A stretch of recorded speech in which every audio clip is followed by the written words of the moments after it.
Dopamine swipe, dopamine swipe. Followers, likes, double tap. Now they control your life. What is going on, beautiful people? Welcome back to the 817 Podcast, where we talk about the lovely city of Fort Worth, Texas. We get into politics, business, culture, news. If it impacts you as a Fort Worthian, we discuss it. We give you 3 short stories, 1 big story, and wins and losses. We get to do this every week with the great Ann Zeta. Thank you so much. I had to tell her great today because I was me and her. Because you were being mean earlier. But hey, the thing about me and Ann, we have a great discussion before we prep for these. We spent a lot of time thinking about what we're going to share with you guys. We have an interview with a mayoral candidate, Josh Lucas. So that's also really exciting. I thought we did good there as well. Yep. And we got some updates on 3 stories that we talked about last week that continues to kind of roll over, and that's Keller ISD, the state politics and the new House Speaker, and as well as what's going on at the Commissioner's Court due to another death in the Tarrant County Jail. So let's go ahead and start with Keller ISD, Ann. Sure. So literally when we started pulling up these articles, we realized that there's like 6 or 7 of them. So apparently everyone is focused on this topic. And I think all of these articles came out around the same time, and most of them have been updated. So we're not going to go over every single article, but there's several Star Telegram articles. There's and there's also a Fort Worth Report article. But one of the first things they talked about was that the Keller School District was likely in violation of the law when it talked about a split in secret. That's one of the articles. Goes into talking to attorneys about what can and cannot happen when it comes to what happens in executive session. And this is something we talked about last time on the pod too, that executive session is for getting advice from your attorneys, but you're not supposed to be going in there and talking about just any old thing willy-nilly. So that article is there. I don't know if we need to dive so deeply into it. But there's basically another article saying, stop the secrecy. Keller ISD residents overwhelmingly oppose a plan to split the district. And that is sharing a public meeting that they finally did have, where I think from what I read, the overwhelming amount of people who came to that meeting are opposed to the idea of splitting the district and are very unhappy with the fact that these conversations happened, behind closed doors. And so they have concerns. 121 people signed up to speak, including questions about how the district's buildings, resources, funding, and school body would be divided. They also expressed anger at the lack of transparency, all very legitimate concerns.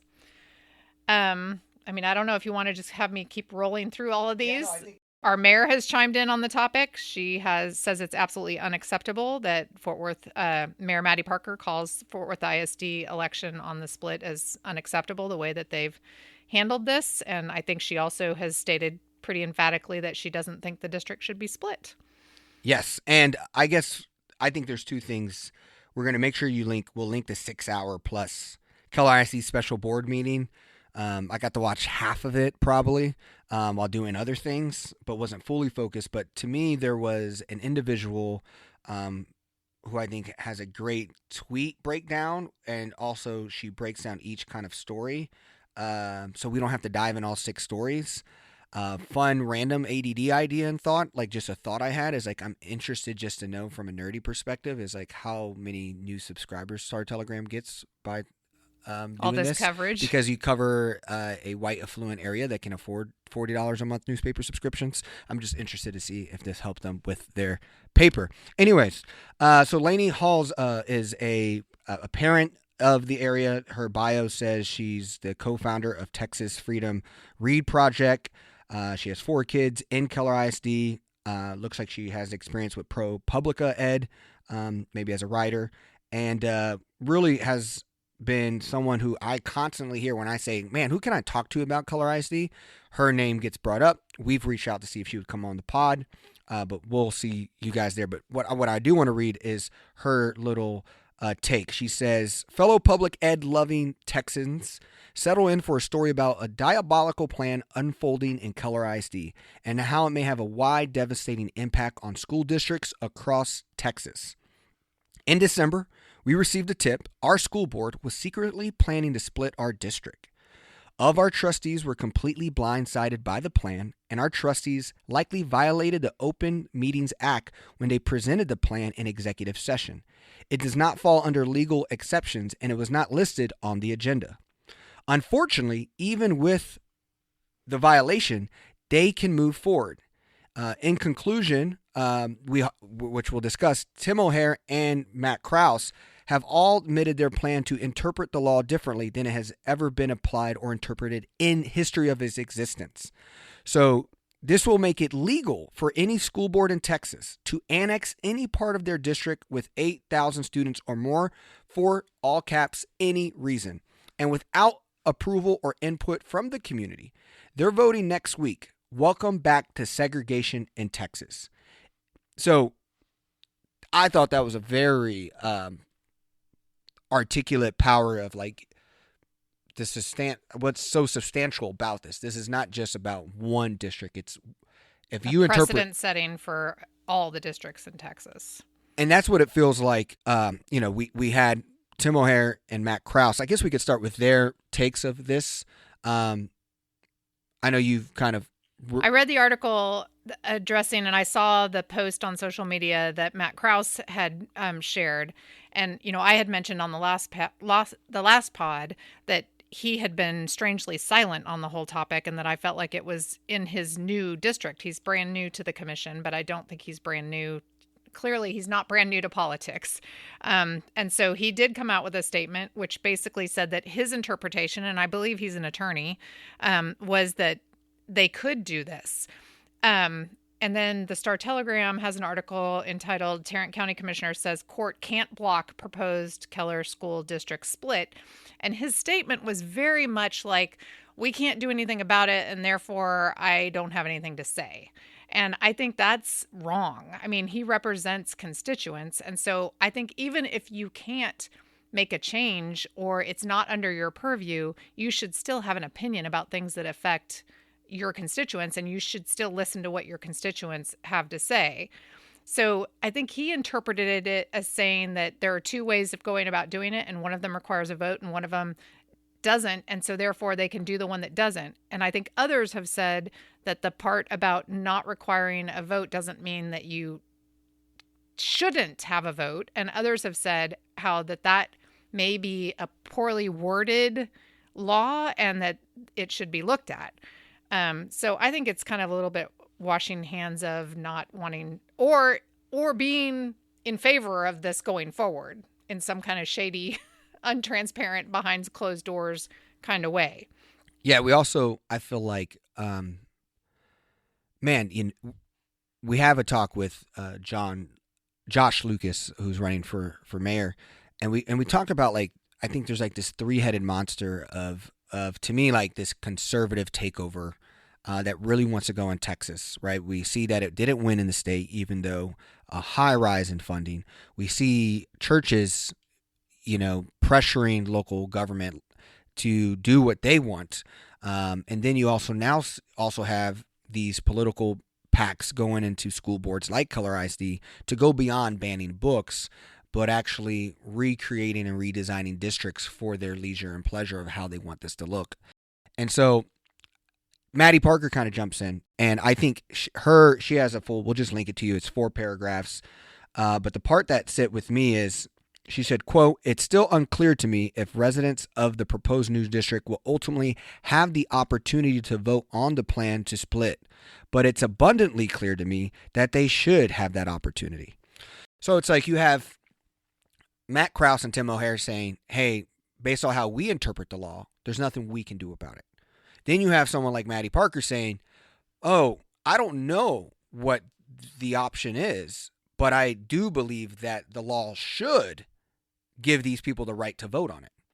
So, like, to me, we're living like the true back and forth that we're going to live through, and it's going to be consistent over the next 4 years as we're giving you this pod on MLK Day and the Donald Trump inauguration is happening. And I'm glad that you're listening to us, by the way, keeping distracted from all of that, is that this is going to be the constant fighting that we have to decide, when does our local politicians want to be a conscious Republican, and when do they want to be the alt-right Republican because, right, this was Mercy Culture, Mayor Parker gave the Matt Krause line. Well, this is the law, and this is just how it stuck.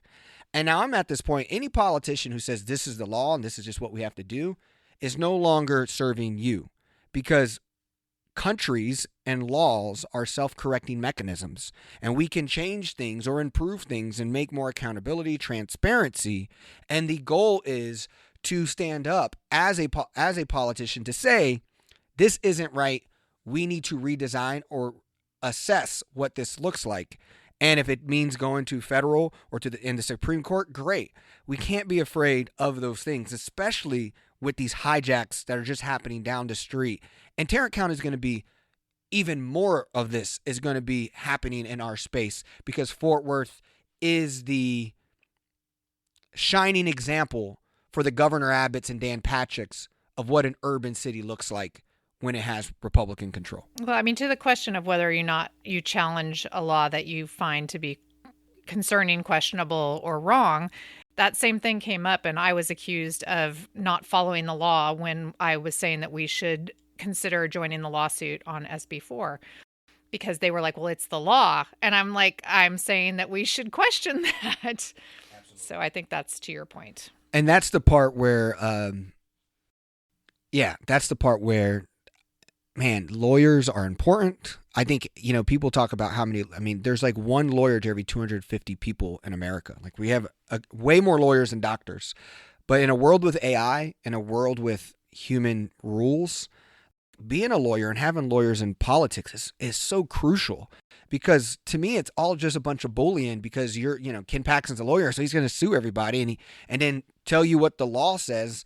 And man, I'm like, more educated young people need to become lawyers to fight back against man-made laws. I think that's just like another power play here, that we have to build up our lawyer muscle for constituents. And if you are a lawyer, I feel like you have to be more, unfortunately, civically involved, even if you're retired or a community person, because that skill is crucial in these times. Look at what it did for Oak Herd Neighborhood Association. Your community is honestly as strong as the amount of lawyers who live in the community, because Keller's going to go against, and we have the district, the county DA, the district attorney said parents and people are attacking and pitting in cases. But you don't do that unless you have like more consciousness, or at least friends, or you grew up in law. And I think that's also like an inequity here. Your ability to compete in that space, which is going to be crucial for communities all across Texas. Yeah, and I think that when they say that the statute governing detachment and realignment, if it is set up in such a way that one of the ways to do it, this resolution triggering automatic action, basically leaves a whole group of people completely unrepresented in that conversation, because the folks that are being detached and realigned will no longer have representatives to represent them. It'll just be these people that are put in place by the commissioner's court. So I just don't understand when you can see something that would clearly be a wrong way of doing things and an undemocratic way of doing things, that you just dig your heels in and double down and be like, well, that's what it says, so we're just going to follow that. Yeah. And this is also in Councilman Charles Lausdorff district. He was really early on talking about transparency. I really don't know what kind of power or influence he has in here, but this is the dance that I'm just. Our next conversation is state politics, and hopefully, it's just going to be a fascinating time to just see when are our Republican local politicians going to stand up for the right thing, or get bullied into whatever agenda they're trying to accomplish with donor dollars. Because this is going to be that fight. And so I just don't. Charles Lauersdorf, based off his testimony and what he's saying, just doesn't have enough expertise, enough skills to influence it. So I imagine he's going to get a call from somebody, and he's either going to buck down, and allow things to happen. I don't know when Mayor Parker decides to be tactical. Well, says, there is an article that says Fort Worth mayor and Texas legislator call for an election on Keller ISD split. That's the Fort Worth Report article. Yeah. So they are stepping up and saying that there should be Yeah. an election and that the people should have a voice. So she said voters should have a chance to weigh in. And then Representative David Lowe also indicated that that's his opinion of all of this as well.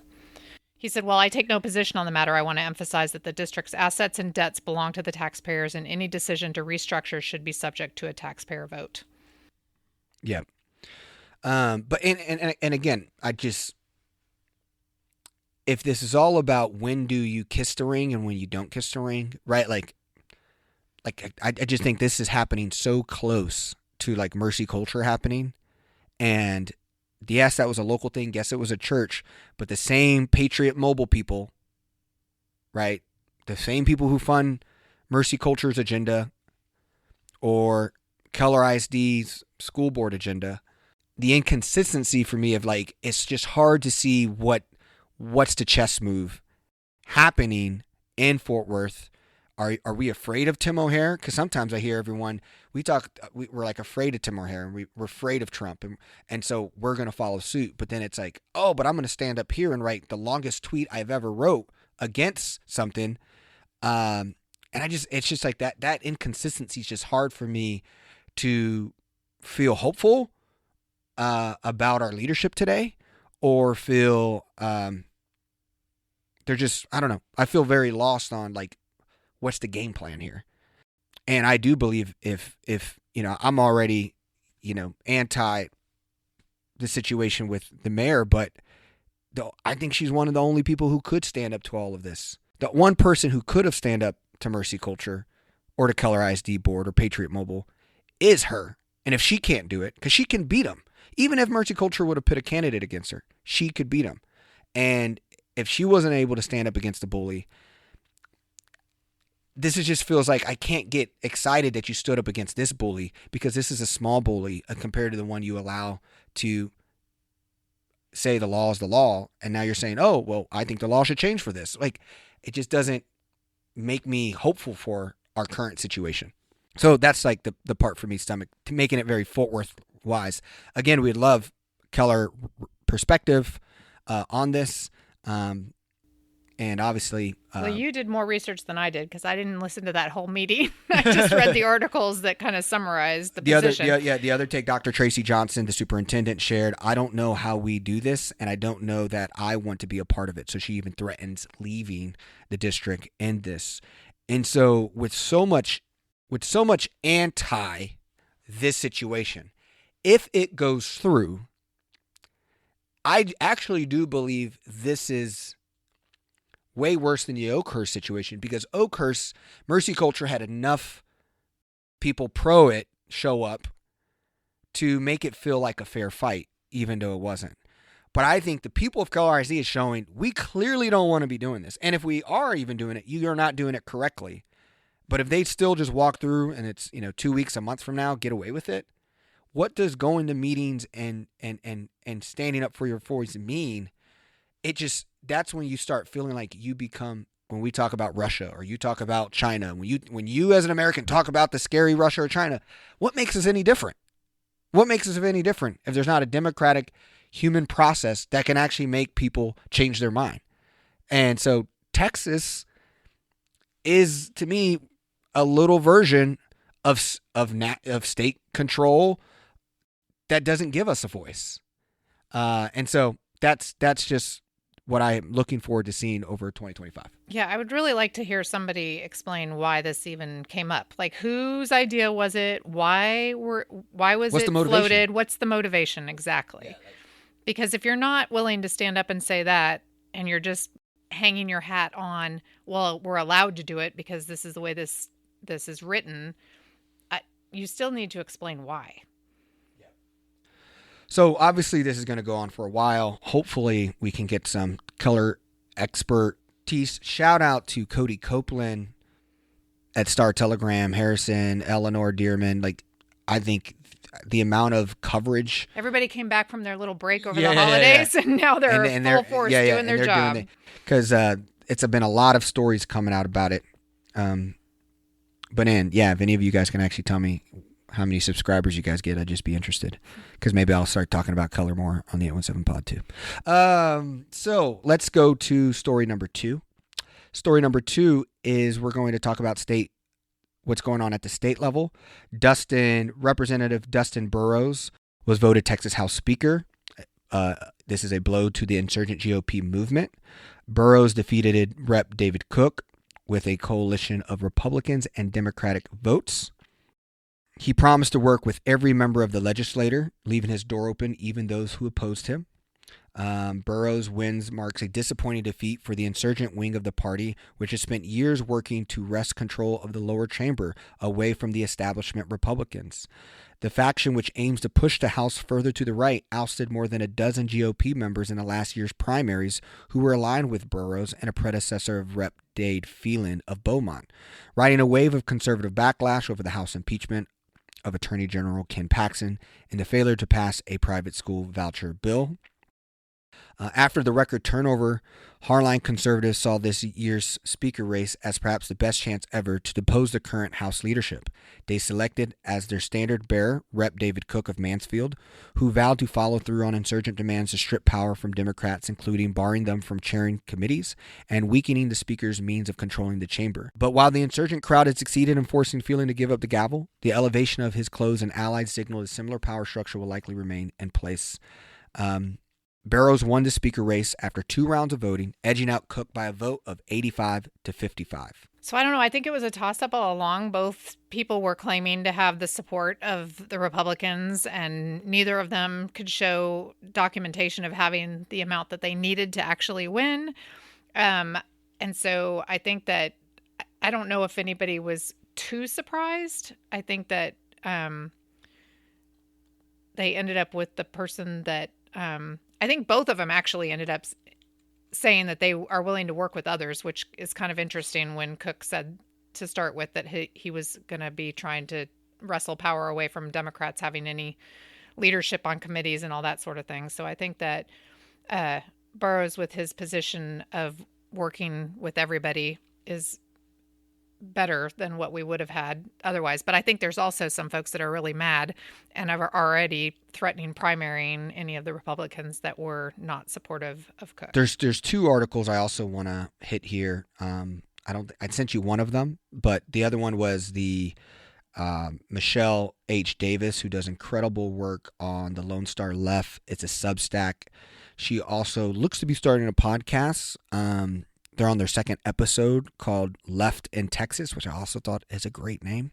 But they're interviewing state politicians. Yeah. Left in Texas. Yeah, but it's like almost like both sides. Like you're almost like left out, but you're also a left politically. Or left here, not having fled the state. Yeah. It's also, so it's really well done. It's really well done. But she writes that Texas Republicans are so angry right now, maybe even more than usual. While Dustin Burrows' voting record is far to the right, the GOP is now calling him a secret liberal. And even more hilarious is the Texas House Democratic Caucus trolling Dan Patrick on Twitter over his outrage. They have a picture of him, and the Texas House Democrats tweet, "This may be the first time in our nation's history where the minority party openly elected the speaker of a legislative body instead of the majority party, Texas Lieutenant Dan Patrick." And the amount of tweets from all of them, including Beau French, all of them, Abraham George, the leader of the GOP, they are fired up, angry right now, throwing a fit. And so...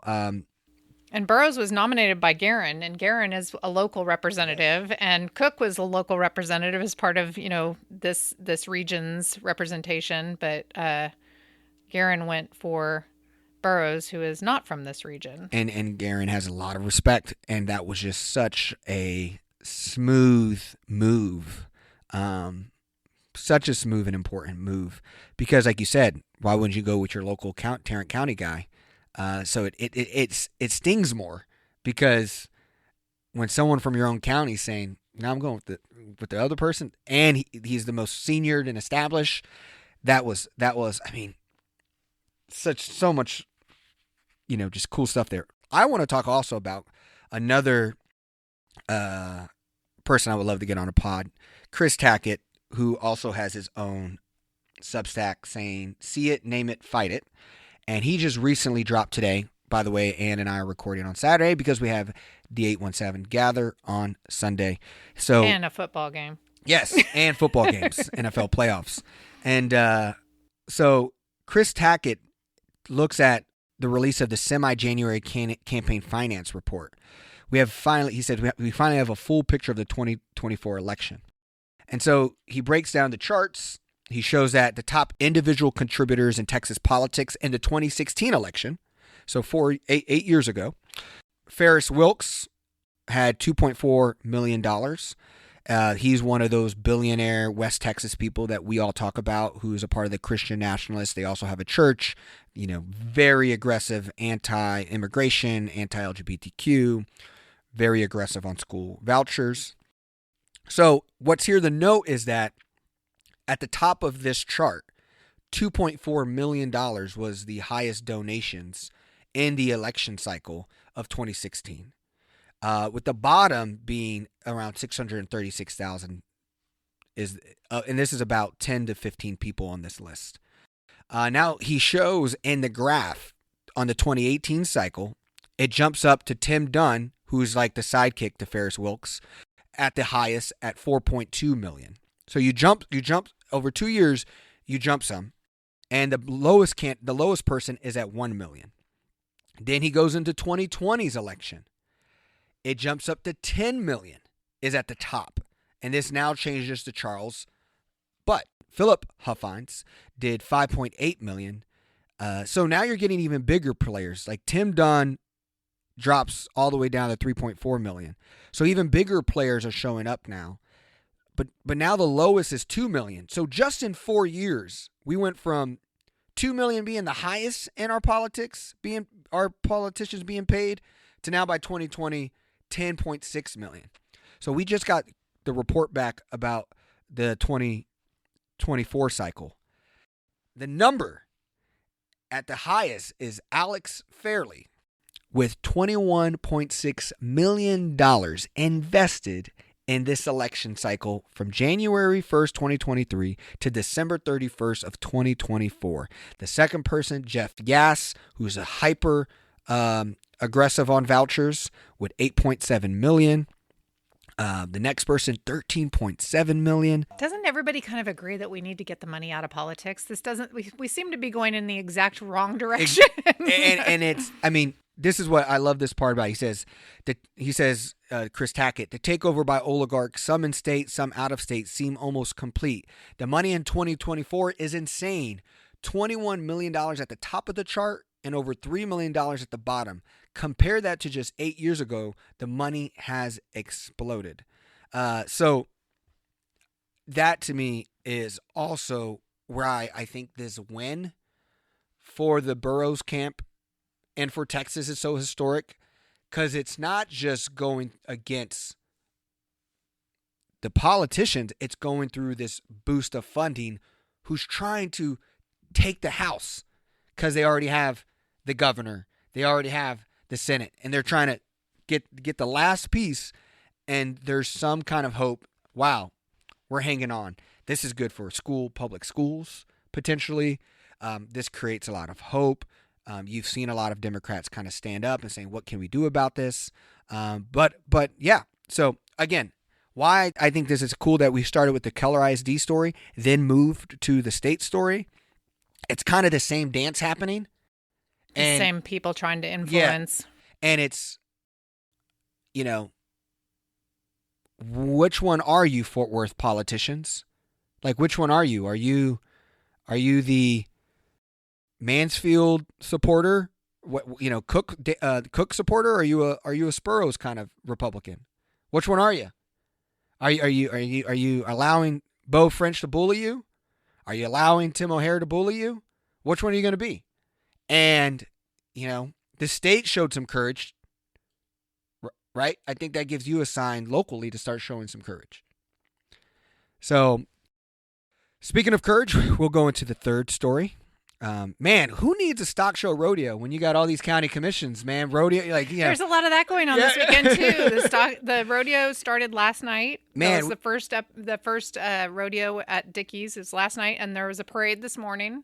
Yeah, for a stock show. But who needs to watch baby calf get round up when you got civil rights lawyers and people fighting against commissioners and Keller ISD boards getting riled up and thrown out by police because of behavior? Like, it's the real stock shows in our courts right now. It's interesting and it's fascinating because the recent one is fascinating. This is a Cody Copeland story, which this is why I'm saying shout out Cody Copeland, because this reporter is not only giving us a gajillion articles on Keller ISD, he's also writing about the county jail.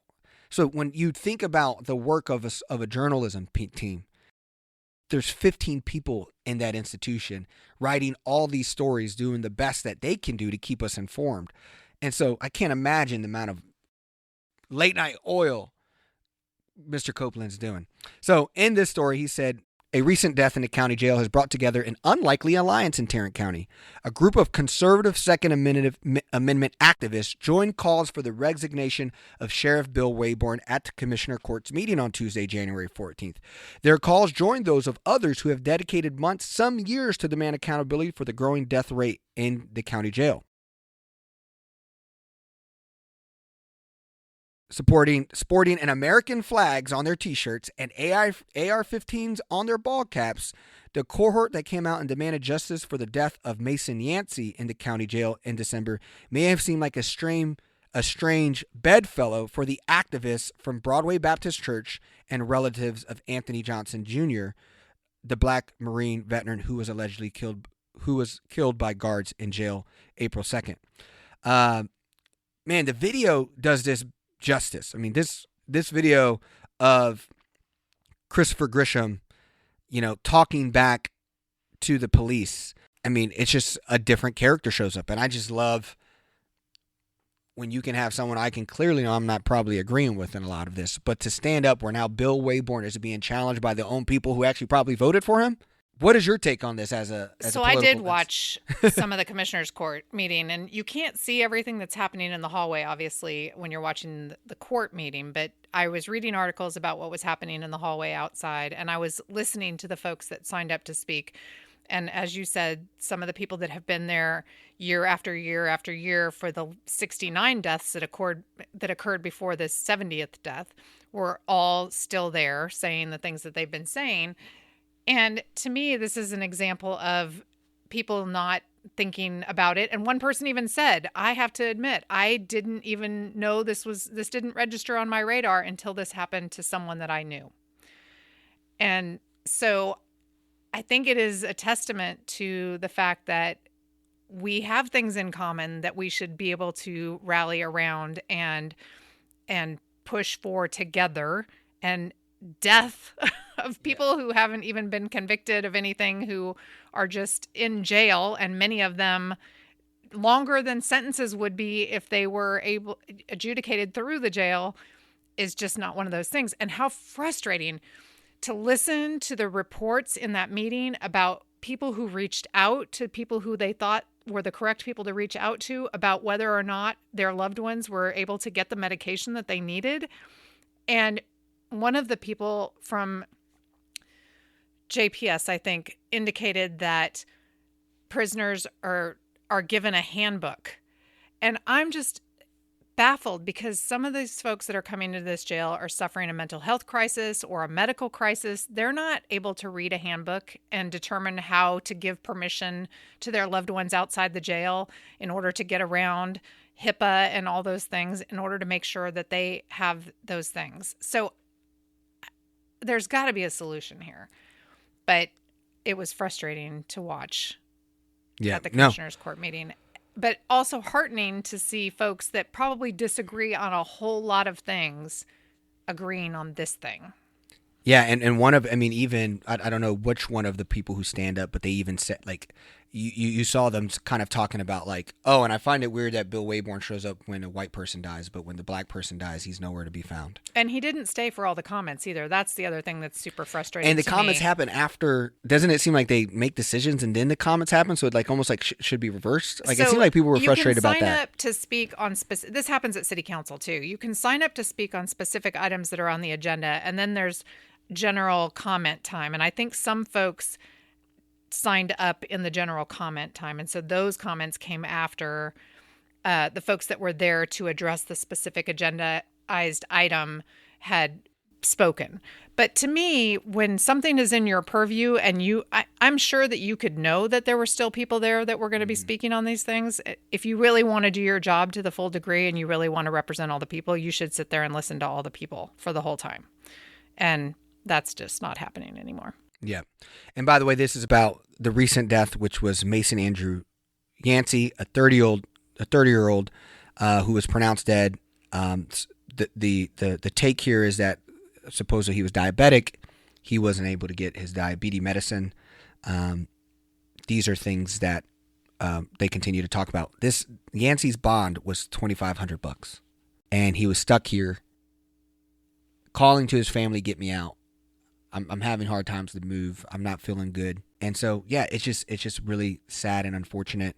You heard this in the interview with the Johnson sisters that we did. Like, we're just an average family. We're just a family from the suburbs, the out of loop of Fort Worth, and our brother got picked up, and he was looking for help. And their frustration was added to that he'd been seeking help ahead of getting arrested. So there's the Second Star Telegram article talks about the tensions erupting outside of the Tarrant Commissioner's Court during the jail briefing, and that was centered around folks who were wanting to carry into this because Yancey was part of a group of people who are libertarians and who advocate for open carry, and I don't know all the details, permitless carry and those sorts of things.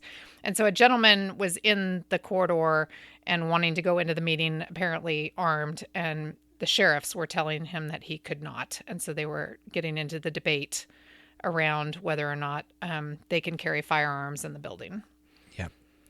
One of the reporters also participating in all this is Harriet Ramos. I just want to make sure I give all the love to all the people who are just doing the great work. We should be, the way we look at firefighters, police, and teachers, we should be looking at journalists. We should be celebrating what it takes to make very little money, to sacrifice your time, to keep power accountable. Please, if you can do anything, invest in your local journalists and thank them and be appreciative of them. It's massively important. Massively. And don't complain about the paywall every time somebody sends you an article that you can't see. Yes.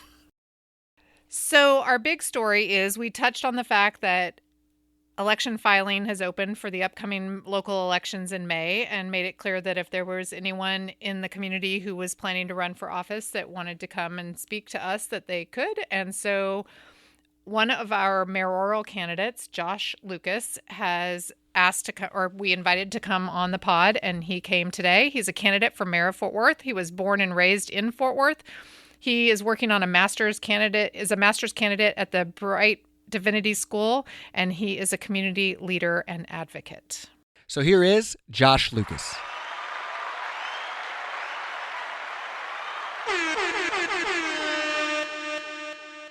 My Fort Worth story is I was born and raised here in Fort Worth.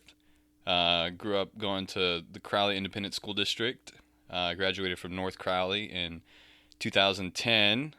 And, I've always believed Fort Worth is the greatest city in the world to live in.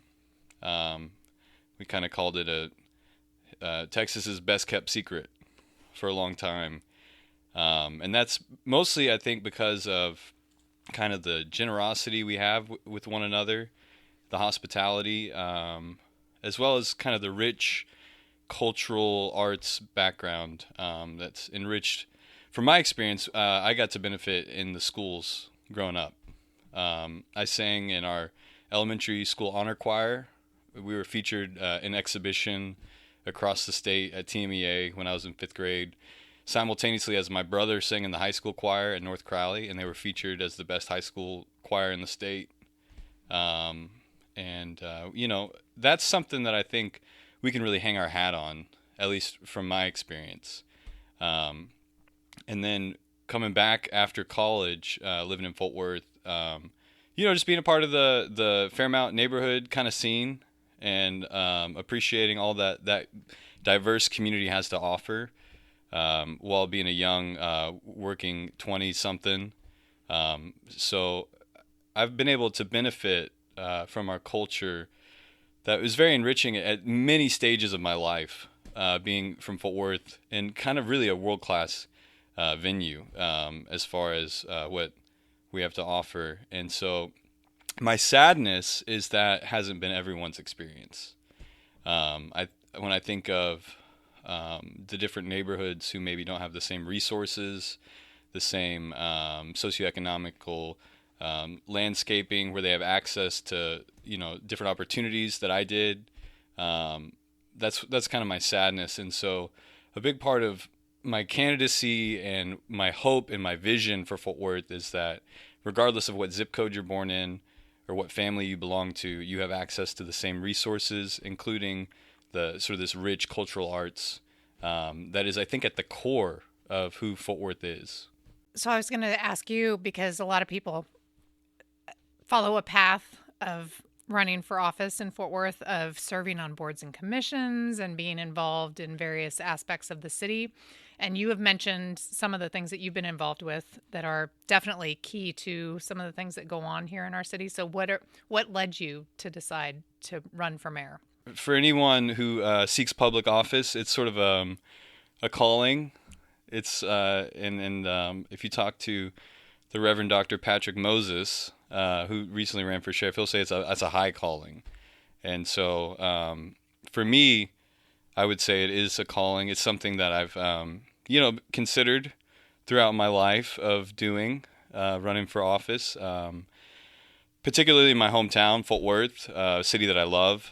And so really it comes down to what kind of leadership do we have in Fort Worth today. And when I look at the issues that we're facing as a city, and I don't hear necessarily from our leadership on these issues, and it doesn't seem like they're taking them seriously, that's really when I have to go deep within and consider, okay, is this something that I believe I'm called to make a difference in, and is it something that I can actually accomplish, and do I have the support of the people around me?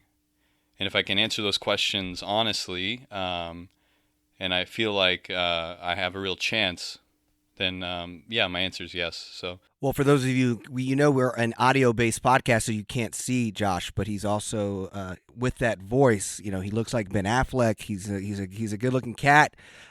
You are a youthful individual. I don't know your age, but you also know the city council has gotten a lot younger.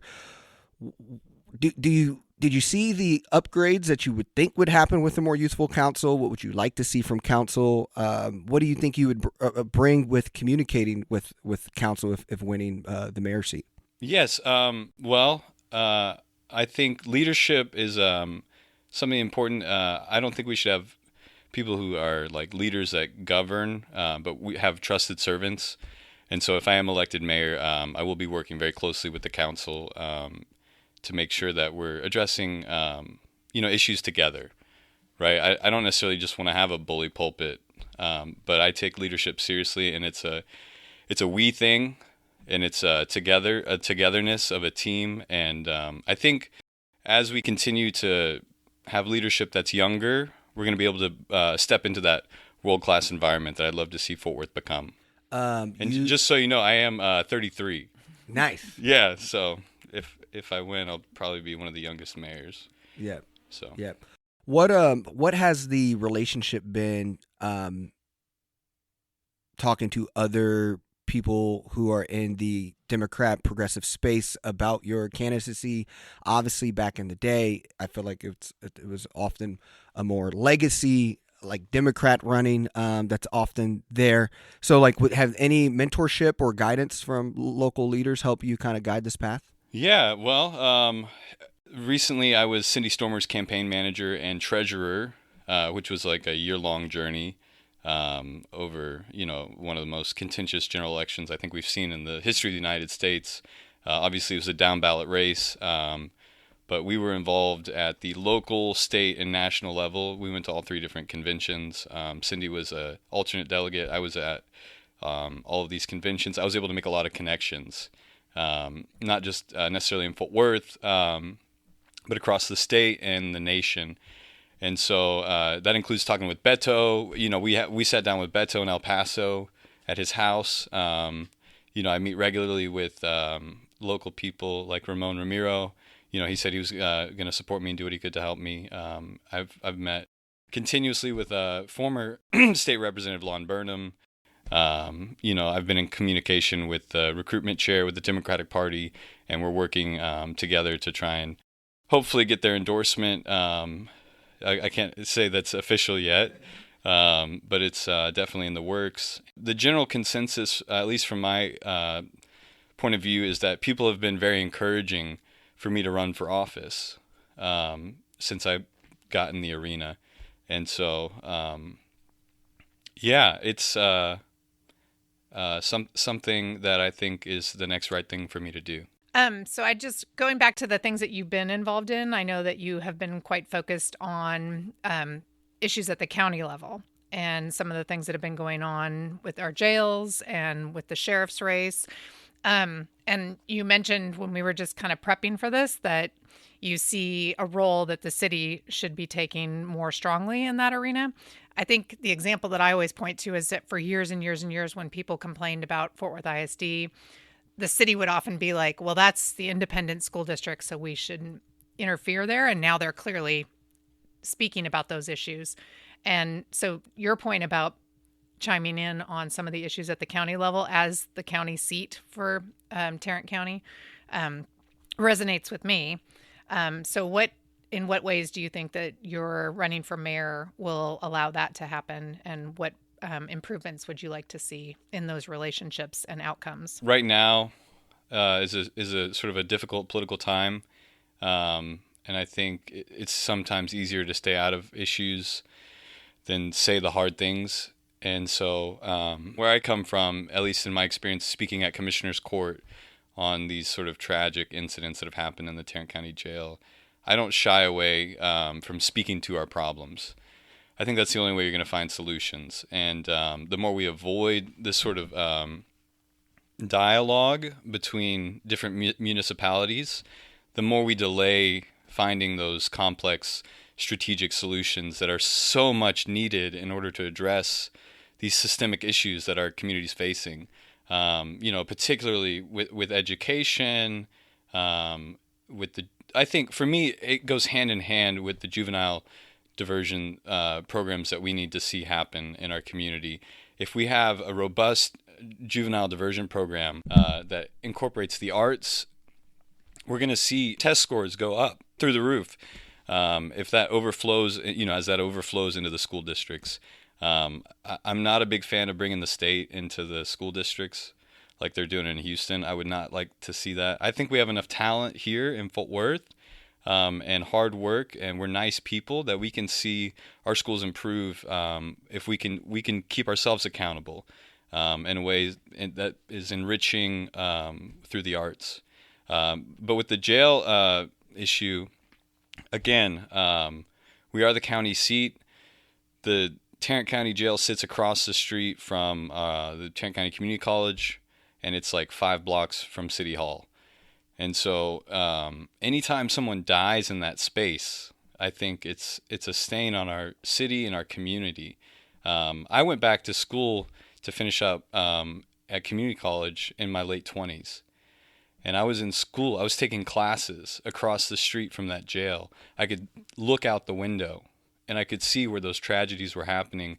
And that's really what inspired me to get involved, was just the proximity to that problem that seemed to be being unaddressed by the leaders of our community, not just the county, but the mayors the mayor. And so I think for me, if you look at the budget, right, the budget of Fort Worth is essentially the same as the county, right? We have the same resources.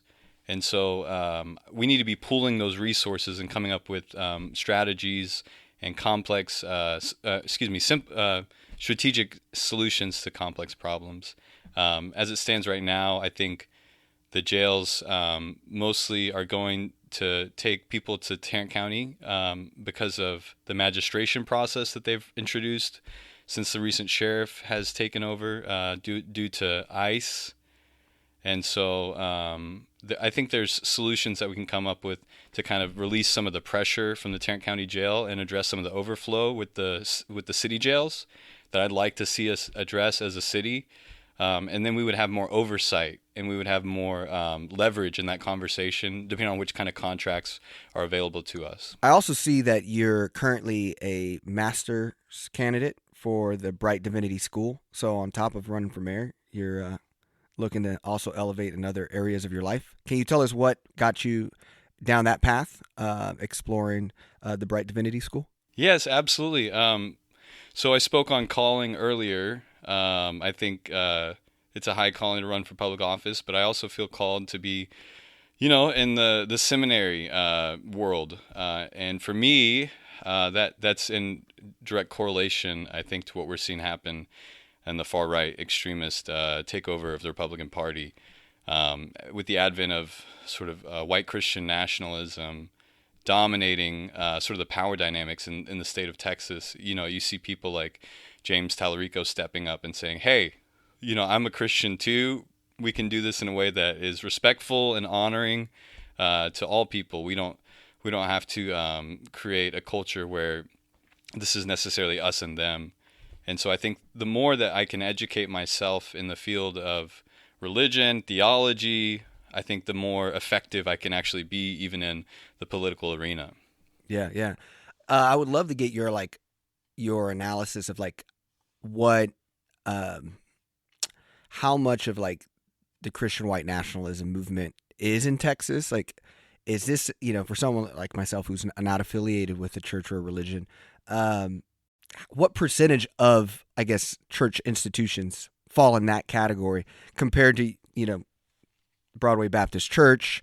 And then is there just this big gap of nobody really knows where they fall? What's the, I guess that's kind of I would love to just get someone's take of who understands that perspective. What's the movements in Texas churches looking like, and how big of a problem is this? That's a really good question, and I'm going to do my best not to misstep.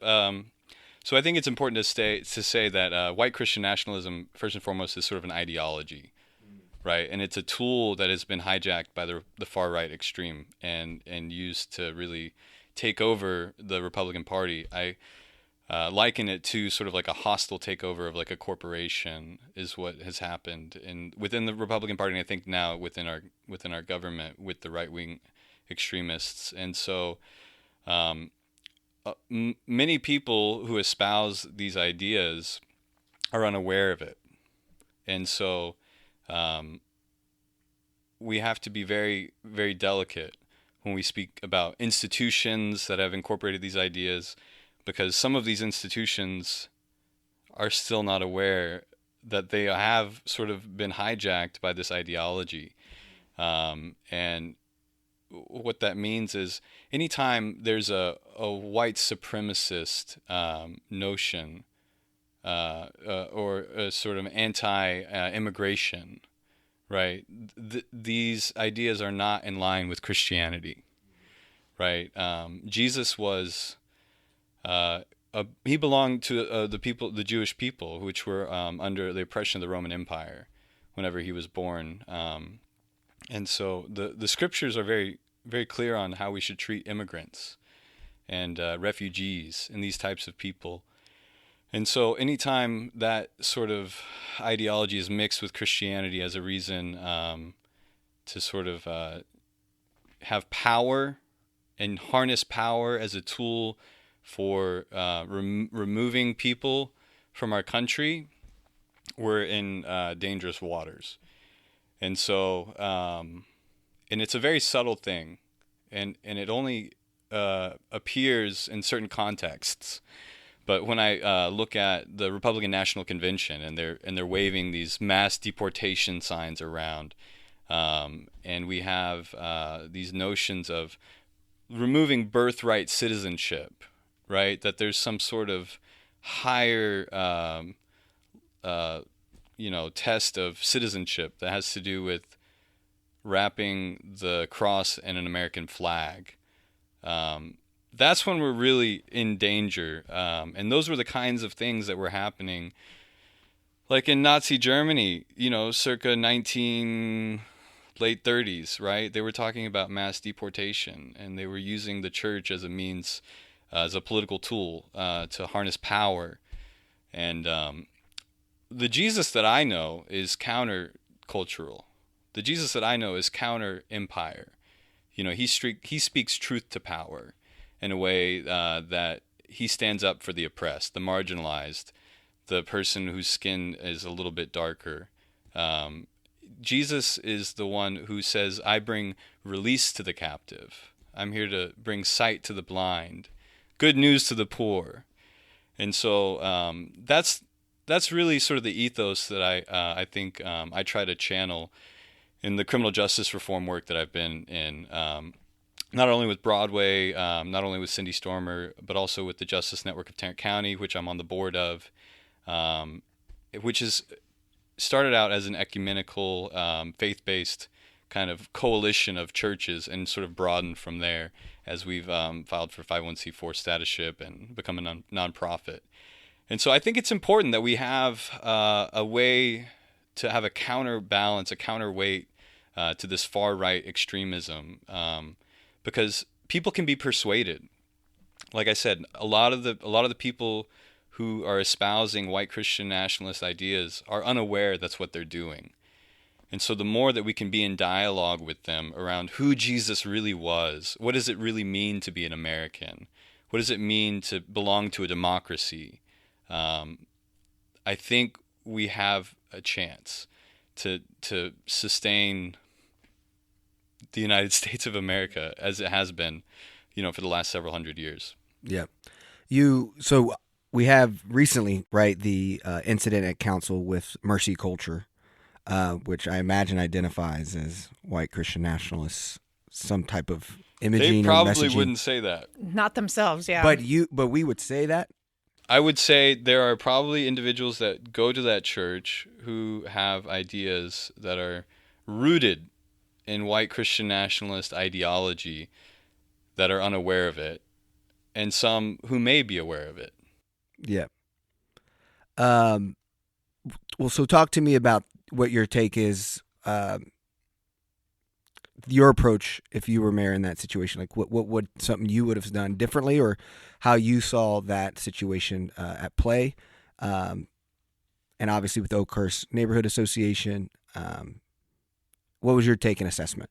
I think it's a really complex situation. Recently, I was on a trip with Bright Divinity, and we stopped at a place called Thistle Farm, which is a wraparound program, sort of a rehabilitation center for victims of sex trafficking and prostitution. And they've had a lot of success with their model. And so if I were the mayor in this situation, what I would make sure that is happening is that we're listening to our constituents, first of all, with Oakhurst. And second of all, I want to make sure that any kind of program that's being developed is world class. I'm not sure Mercy Culture is adequately equipped to tackle these issues. I haven't actually looked at their program. But if I am elected, now that has passed, in the future, I will be sure that any kind of diversion programs, any kind of human sex trafficking programs we have are to the benefit of those that they're trying to help to the best of their ability. And so, I would talk to the people at Thistle Farm.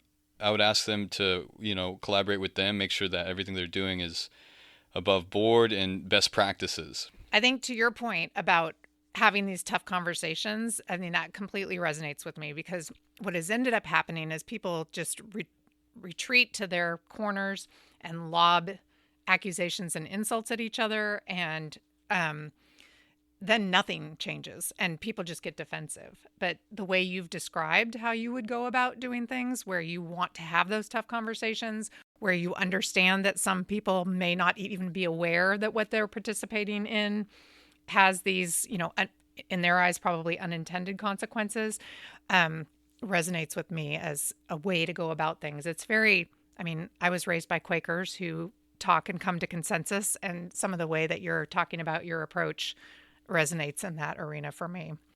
Is one of your priorities is to criminal justice reform? How much of it is leadership today in Fort Worth? You felt like the current leadership is not doing what it needs to do.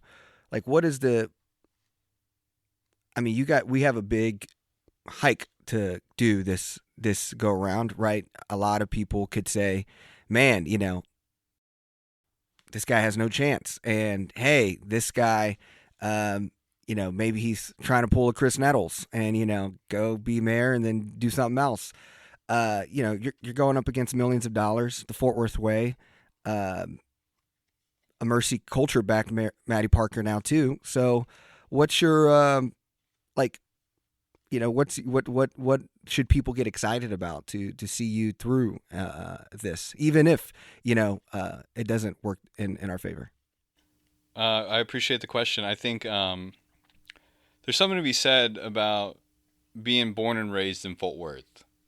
When you go to New York, you go to Chicago, you go anywhere in the world, you're going to find people from Fort Worth there. And they may not necessarily live here in Fort Worth anymore, but we're a world-class city, and we raise world-class individuals. And from the perspective of someone who was born and raised here, our leadership has just fallen flat. And I'm tired of seeing that. I'm tired of witnessing the blunders, the fumbles, the missteps, the short-sightedness. I think it's time that we step up and say, you know what, this is our city. And there may be a certain Fort Worth way that has been, but I believe in a different kind of Fort Worth way. I think we're a city on a hill. I really believe that we have everything that it takes to be world leaders in a reconciliatory justice that sets the stage, that can transform what it means to be in the 21st century, with with us being the hometown of Opal Lee, and we are now at the precipice of being the largest county in the United States under Republican rule at the city, county, state, and nation. We as a city, I think, need to step up and say, look, we need to do our part to make this world a better place. And we can. And that's what I envision for Fort Worth, is a place where, regardless of what zip code you're from, no matter what family you're from, we all have a opportunity to live in this abundance, this rich abundance. Right now, we only have 2 of the Fortune 500 companies in Fort Worth, and we're the 11th largest city in the nation. As mayor, I'm going to work really hard to attract real jobs for our citizens, for our residents, who are extremely nice people. They're hardworking, but we can do more to provide real jobs for our residents, I think. Yeah, you bring up a good point on couple things. I'm going to rapid fire a couple questions just because you get your depth of knowledge in several different ways as someone who didn't grow up in Fort Worth. First, you talked about companies piece. I do, one of my concerns living here, but the entrepreneurial me is okay. Keep getting it wrong, Fort Worth. So you depreciate the wrong way. So, when I get older, we capitalize on you guys losing to Frisco. But so it's like, what is your take on the, what I call the DFM, Dallas, Frisco, McKinney, really winning in that space? And you probably have a lot of friends, family from, that sector of the Metroplex. Why are they feel like thriving in high-paying jobs, recruiting talent, but Fort Worth seems to not be? Yeah, that's like, what is holding us back? Yeah. Well, I think we have too big of a divide between the haves and the have-nots. The people who are in control, the ruling class, they don't suffer. They've got, all kinds of probably investments and portfolios. They don't need real jobs. Yeah. And so the people who don't have the real jobs are the ones that suffer. And so that's the quickest way I can explain that. Yeah. And then the other thing I have a question on, you're from Crowley.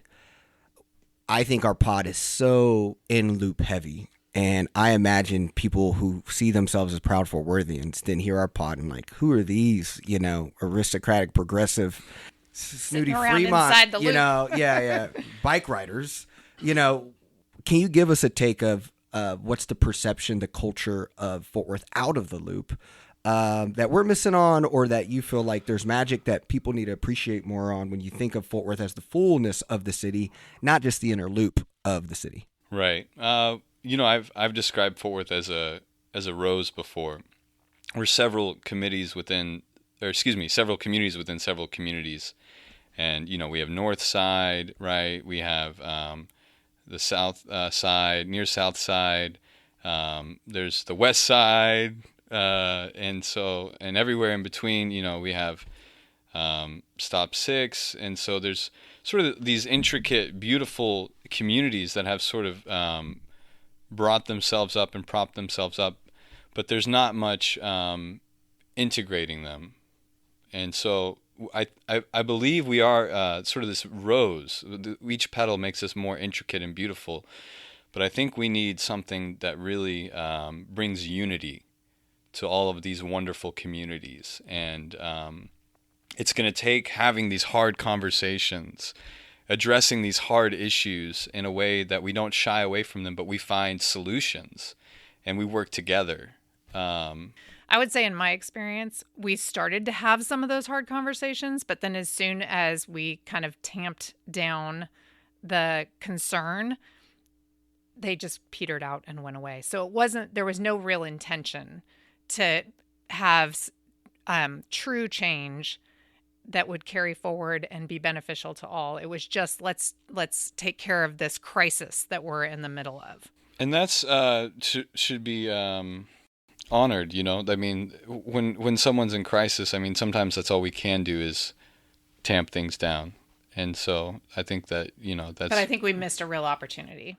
I mean, when we started... What's the real opportunity, just for everyone else? Going back to the Race and Culture Task Force, I think that's one of the hard conversations, and speaking to the systemic racism in the community and to disparities in the community, the haves and have-nots that you just mentioned, I think all of that was a part of that conversation.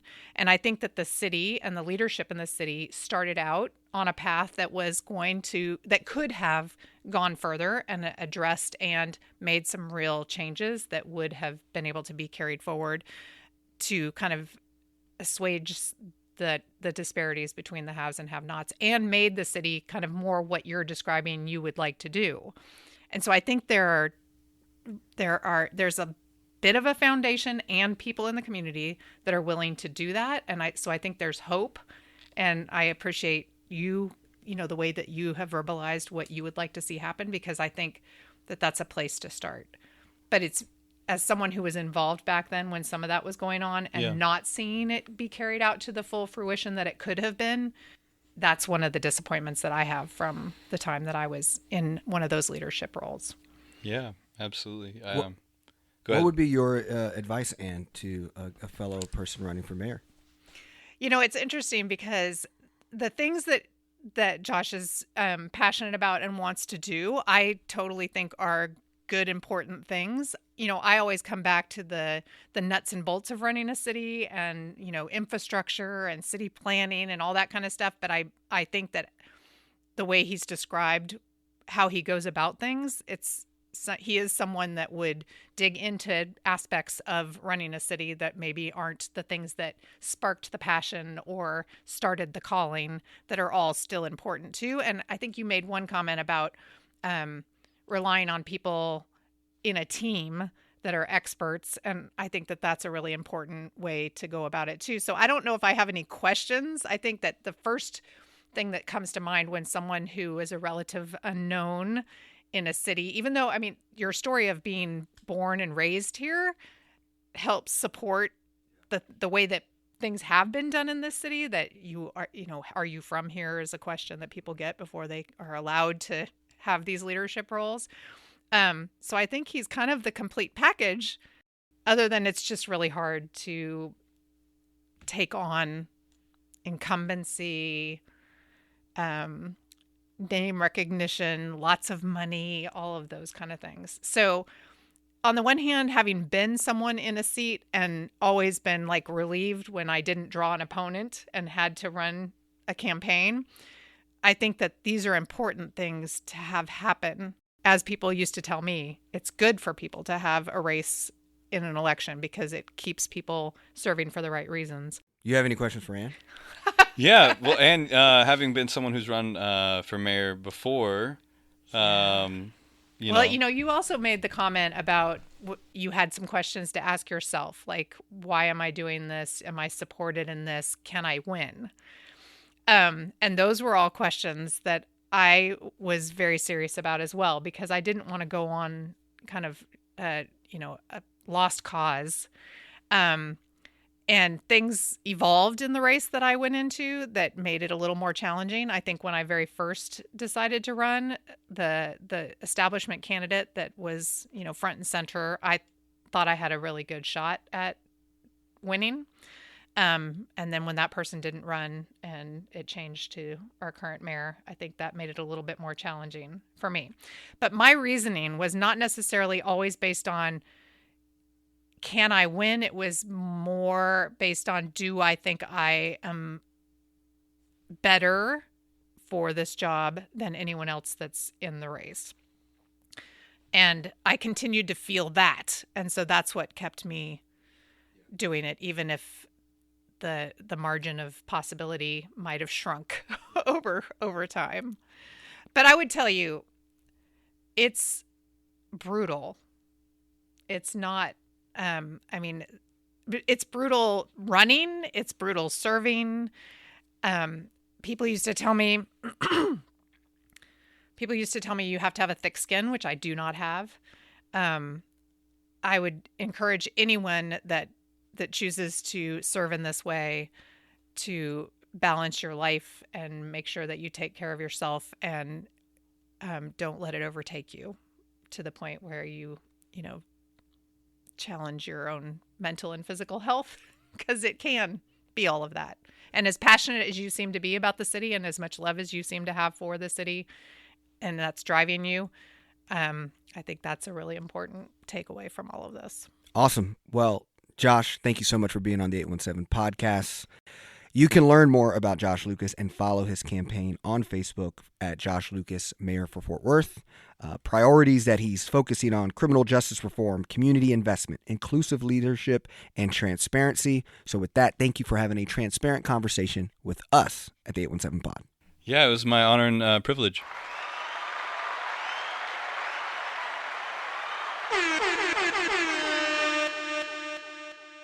Well, Ann, there was Josh. I really enjoyed that conversation.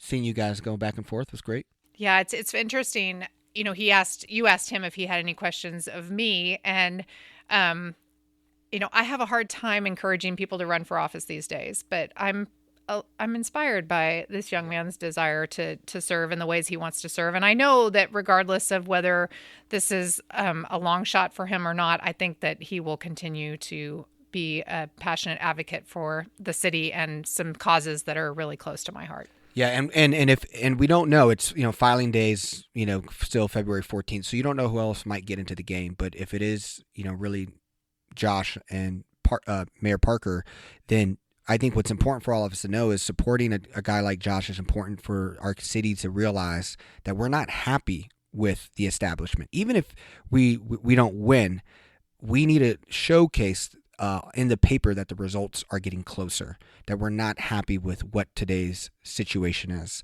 So, make sure you support Josh, get a sign, donate if you can into his campaign, because we have to show incumbents in the establishment class that we're not happy. And so kudos to Josh for taking lead there. We're going to move into wins and losses. We start with our losses and end with a win. So my loss, after all of the accolades that we just provided, because we both agree that there are reporters at the Star-Telegram that are doing an amazing job, and we feel like the coverage has been excellent, and we feel like we're more informed and gives us more material to help inform other folks in the community about important topics. When it comes to using the Star-Telegram app, I am on the struggle bus. You and I share articles all the time, and we both pay to subscribe. And every time I get on there, it seems like I have to re-enter my information to get to the articles myself. And then the hoops that I have to jump through to share an article with another person who is also a paying subscriber is frustrating. It's very frustrating. The app is so bad. Like, one of the things I miss, please, when you have the newspaper in e-signature, like the e-form of the newspaper, you used to be able to like click the story on the newspaper and then it would pop up as the internet browser version of the paper version. The Dallas Morning News still does it. And somehow when we went and shifted to this, now you can't so now I got to go to Google, type in the title that I see on the newspaper, then find it, which sometimes the title's different because they use the way name things differently on the newspaper than they do on the website.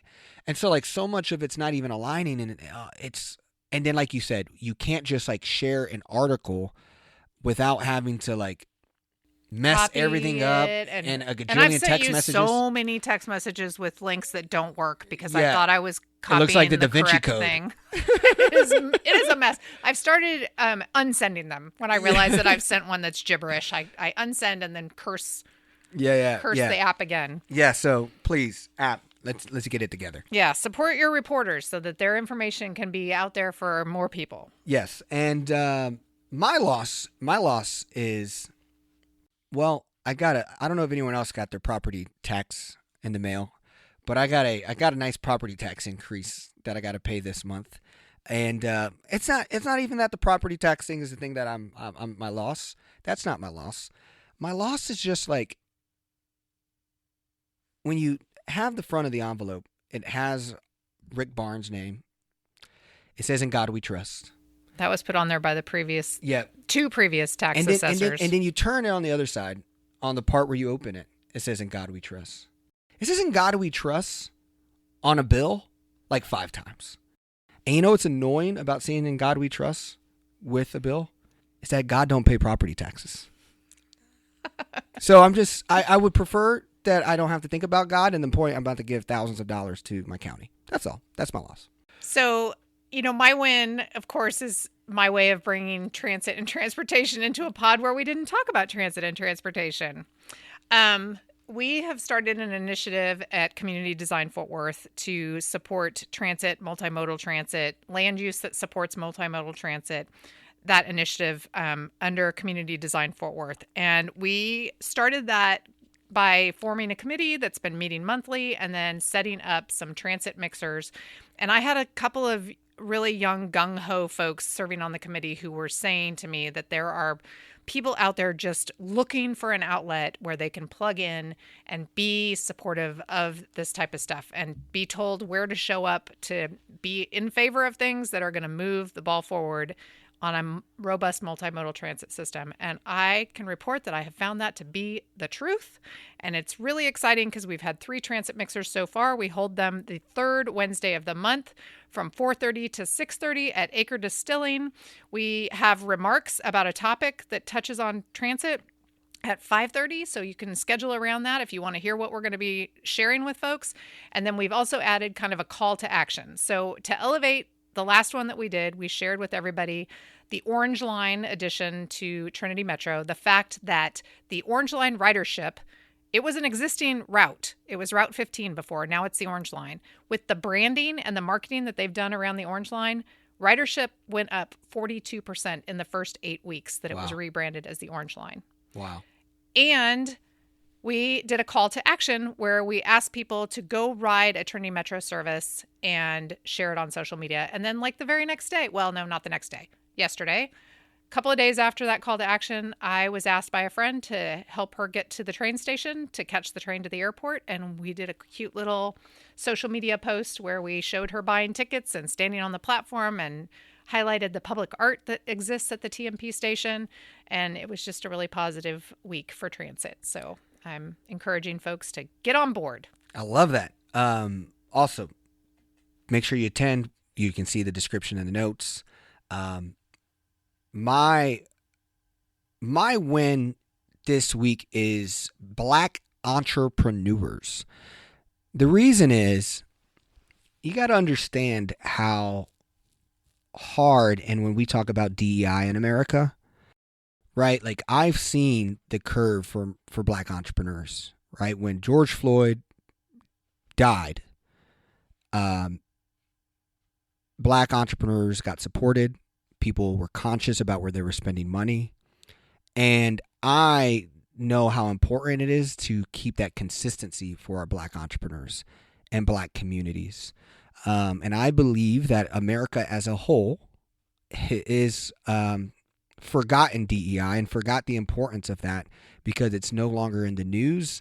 But understand we have a lot of Black entrepreneurs who opened businesses, who created businesses, and part of the movement, and we were all supporting them. And I would like to see that support to continue, regardless of the conversation, it being at the forefront of our media.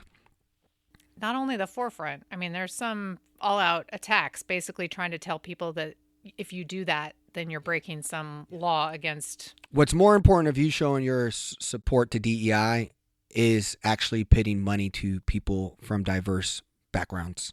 That is one of the greatest ways you can show a state who's obsessed with economic business numbers that people of color are important to you, because you go to people of color establishments and spend your money. So my win is to everyone who's able to run a business that is Black, brown, who has a value and experience that we all need.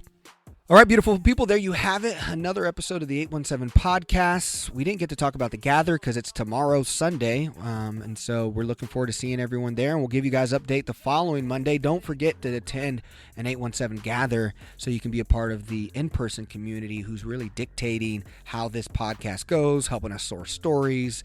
We're even starting a community server to talk about all these things as well and have a more collaborative, interactive experience. The feedback, the ideas have been amazing already. And so thank you for all of you who are part of that as well. Take care. Swipe, dopamine, swipe, dopamine,